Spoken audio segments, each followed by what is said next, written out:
Ja, hallo zusammen. Hier jetzt die 6 Zoll Kettensäge. Sehr, sehr gut ist, dass hier wirklich auch ein Ölvorrat dabei ist. Viele kleine Kettensägen werden ohne geliefert. Die verschleißen schnell. Man muss manuell ölen. Und hier hat man wie bei einer großen Säge hier eine Einfüllöffnung. Da habe ich jetzt leichtes Kettenöl reingemacht.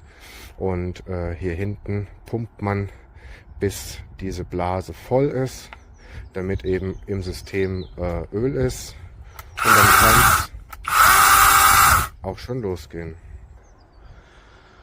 So, ich stehe jetzt hier auf dem Dach, die Äste müssen weg und ich werde es erstmal hier an einem kleinen Ast testen. Wunderbar. Okay, jetzt mache ich weiter, das sieht wirklich gut aus. Bewährt sich doch.